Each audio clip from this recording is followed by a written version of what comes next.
Today, in the subject of the operation management, Professor Dr. Manoj Kumar will discuss about the strategy and operations strategy.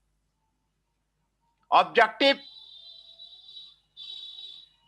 relation between the different value elements, competitive strategy, cost leadership strategy, differentiation strategy, focus and niche strategy, some aspects of the general strategy.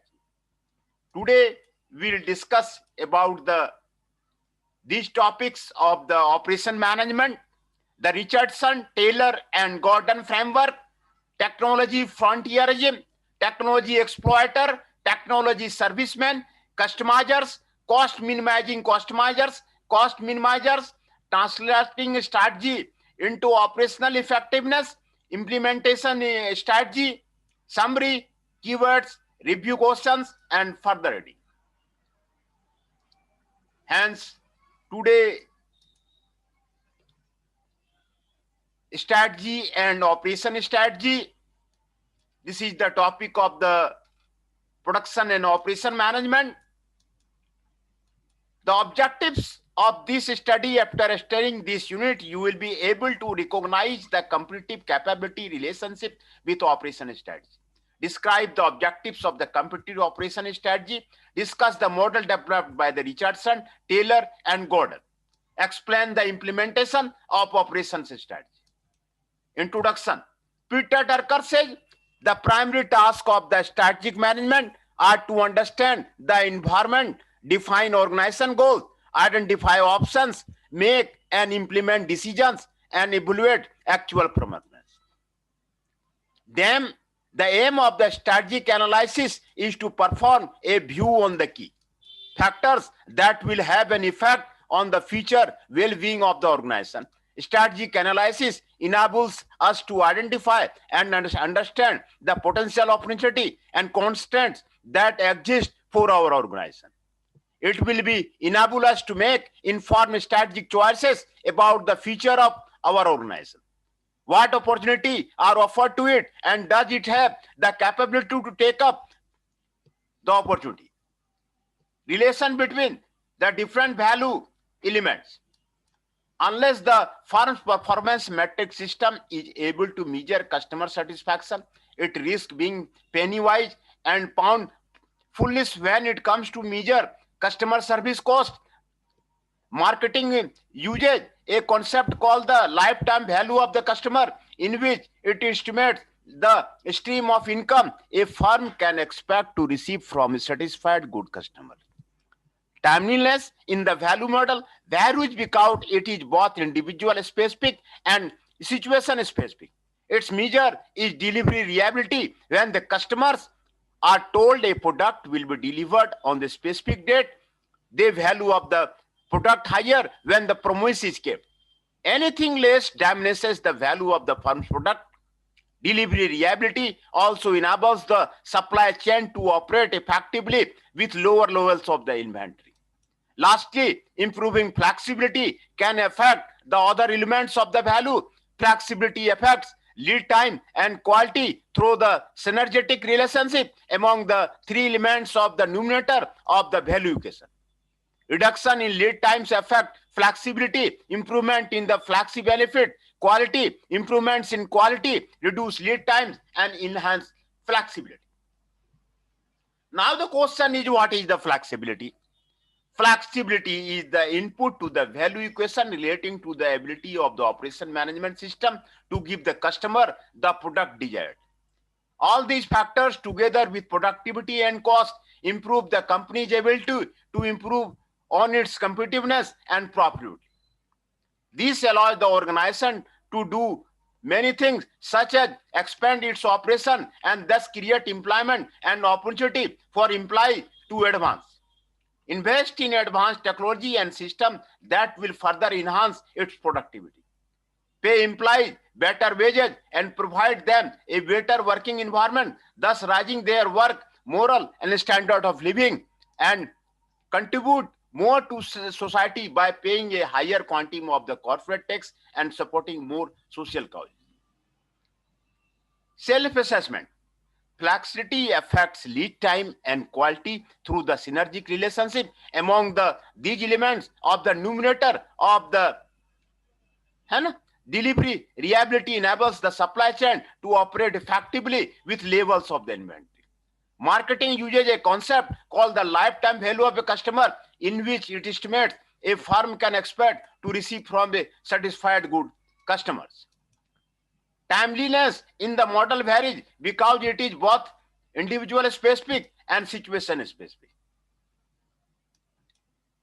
Competitive strategy and objectives have a major impact in determining the different operational parameters at the corporate level. We have discussed some of these in the previous section. However, there are many other factors, and the list may differ from one organization to the next between the different time periods for an organization as well.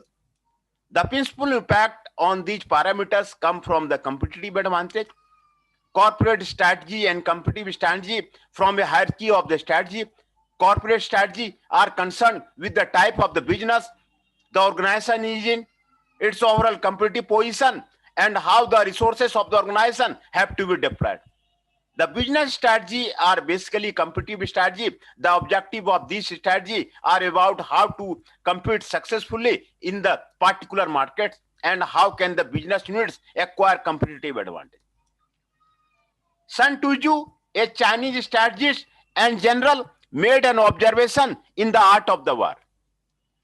The more opportunity that I see, the more opportunity that multiply before me.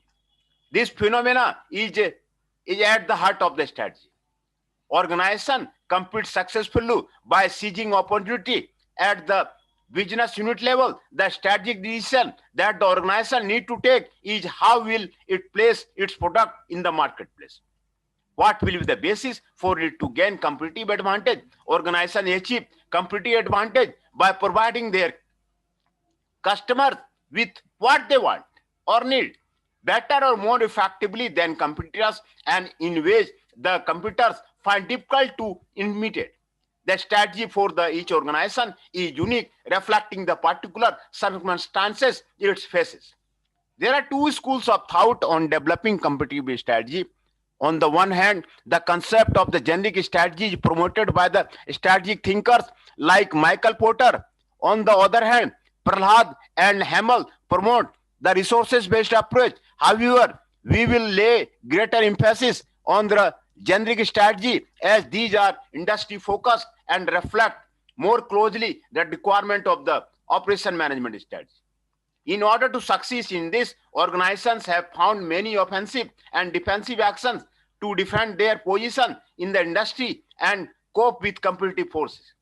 There are two basic types of the competitive advantage a firm can possess: low cost or differentiation. The two basic types of the competitive advantage, combined with the scope of the activity for which a firm seeks to achieve them, lead to three mutually consistent generic competitive strategies. These strategies are cost leadership, differentiation, focus strategy. The third type of the competitive strategy, focus strategy, has two variants: cost focus and differentiation focus. These strategy can be used by organization to outperform competition and defend its position in the industry. The generic competitive strategy are shown in the figure below. These strategy needs to be examined in conjunction with the competitive capability of the organization and the external environment. Effectively implementing any of the generic competitive strategy usually requires total commitment and determined organizational support from the operation management. There needs to be compatibility between corporate level strategy and strategy at the operational level. Competitive scope, narrow target, broad target, cost leadership, differentiation, cost focus, differentiation focus, lower cost, differentiation, competitive advantage. Cost leadership strategy. A firm pursuing a cost leadership strategy attempt to gain competitive advantage primarily by reducing its economic cost below that of its competitor. This policy, once achieved, provide high margins and a superior return on investment. The skills and resources required to be successful in this strategy are sustained capital investment and access to capital, superior process engineering skills, good supervision and motivation of its labor force. Product designed for ease in manufacturing and low cost distribution system. The organization attempt to exploit economies of skill by aggressive construction of efficient economies of skill thought. Volume of production and specialized machine, volume of production at cost of plant and equipment, volume of production and employee specialization, volume of production and overhead cost. This strategy requires tight cost control. This is often done by using a full costing method or activity-based costing with frequent and detailed control reports. The structure of the organization should be clear-cut. The responsibility of the clear laid out. Organization often provide incentive based on meeting strict quantitative target, etc. In order to remain a cost leader, a firm attempts to avoid those factors that can cause the economies of scale to be affected. It has to work within the physical limits to efficient size, worker motivation, and focus on markets and the suppliers. Sometimes in restricted geographical areas, firms that are known to have successfully used this strategy in number of their businesses include Black & Decker, Texas Instruments, and DuPont. The low-cost producer strategy works best when buyers are large and have significant bargaining power, price competition among rival sellers in a dominant competitive force. The industry's product is a standard item readily available from a variety of sellers. There are not many ways to achieve product differentiation that have value to the buyer, and when buyers incur low switching cost in changing from one seller to the another and are prone to shop for the best prices. A low-cost leader is in the strongest position to set the floor on market price, and this strategy provides attractive defenses against competitive forces. Its cost position gives it a defense from competitors because its lower cost means that it can still earn returns after its competitors have competed away their profits through the rivalry. It is protected from powerful buyers because buyers can expect powers only to lower prices, and thus will be possible only with the next most efficient competitor.